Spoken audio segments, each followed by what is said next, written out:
sure that nickname is a compliment. Oh, hi, and welcome to another episode of LP and Laundry. First time, here's how it works. I play one side of an unusual record we talk about a little bit before. From time to time, some wacky commentary appears along the bottom of the screen, and over the course of it, I'll fold some laundry. It's not really about the laundry, but I have been told that it is oddly compelling. This week, we have a new friend. We do. We have a new friend by the name of Knuckles O'Toole. He's a honky-tonk piano guy. And in this one, Knuckles O'Toole goes south of the border. Done giggling? Let's move on. This is from a record label that I've never seen before. It's a Grand Award. They bill themselves as world's greatest music. There's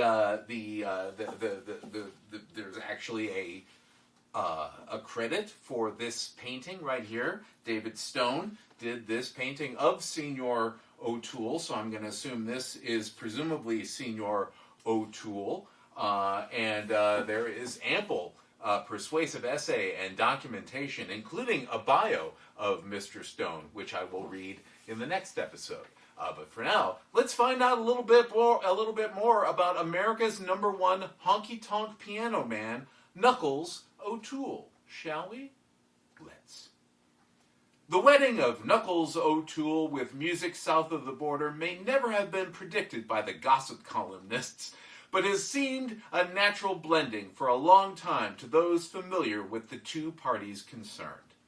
For many years, honky-tonk piano music, as played by such luminaries as our Mr. O'Toole, was confined primarily to the songs with which it was first concerned. Born as it was in the honky-tonk nightclubs from which it got its name, this rough and ready piano style flourished first to the tunes that were usually sung in such places. There were the cry-in-your-beer ballads and the hotsy-totsy razzmatazz novelties, and all the more obvious songs that were manufactured in Tin Pan Alley.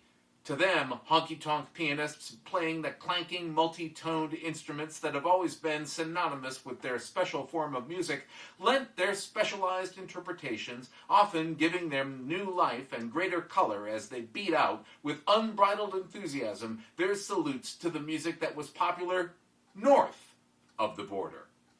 But south of the border, musicians were also playing equally spirited versions of their own songs. For many years, this music was relegated almost entirely to the lands in which it was born. Gradually, though, as communication between the Americas became more common, the music from south of the border was played more and more in the United States. Such jazz stars as Louis Armstrong and Artie Shaw and Stan Kenton, just to mention a few, delighted their fellow countrymen with North Americanized versions of numerous Latin and South American musical favorites. One big reason for the adoption of these tunes by the North American interpreters was the natural, joyous, swinging beat, which was such an integral part of their makeup. And one of the big reasons for the acceptance of Knuckles O'Toole by the American public is a similar, natural, joyous, swinging beat. But there's more to this wedding than just that. Whew. For years, our man Mr. O'Toole has been fascinated by the music that has permeated from south of the border. When musicians from that part of the world happened to be playing within earshot, our virtuoso, Mr. O'Toole, listened avidly to everything they had to play, and then almost immediately would try to interpret their music in his own particular way. This was by no means a one-sided affair, for while Knuckles took he also gave, and more than one Latin American musician has been fascinated by his association with O'Toole's music, so that it is little wonder that honky-tonk piano music is more popular than ever before in countries south of the border. Just how well the musicians down there play honky-tonk music is anyone's guess. But there seems little doubting that there are few, if any, musicians north of the border who can play music from south of the border that way our Knuckles O'Toole can. The result is a most exciting blending of Latin American rhythms with the swinging, riotous style of the honky-tonk piano as played by the supreme master of his instrument, Mr. Knuckles O'Toole.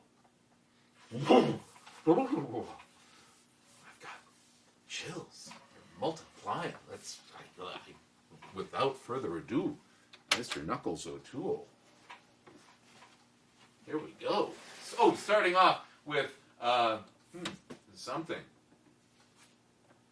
No idea. It'll be on the screen. Maybe.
And that is that. See, there's more to this challenge than just Command Records, Phase 4, and Lenny D. That's, wow, my goodness. I found this on a kind of a big bulk shopping day at my local record store that has a big basement area, and they have bags, and you can fill a bag for $25, and you can usually get about 10, 15, well, depending on how many Command Records or Phase 4 records you're picking up, how many gatefolds that is.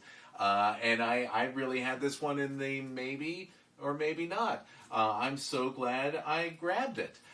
Is it just me, or did that sound almost more like a steel guitar than a piano? I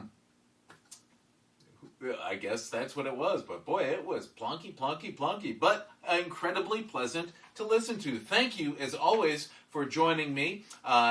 Make sure that you like, share, and subscribe, of course, if you think somebody else might enjoy watching someone else fold laundry and listen to strange records. If you'd like to find an archive of all previous episodes uploaded to YouTube, along with pictures of the front and back covers, you can find that at mattfugate.blogspot.com. Once again, that is Matt Fugate, that's me, .blogspot.com. You can also join me at Facebook at facebook.com/lplaundry. No and or ampersand in there, just facebook.com/lplaundry. That just about does it for me. Until next time, just, keep those knuckles clean.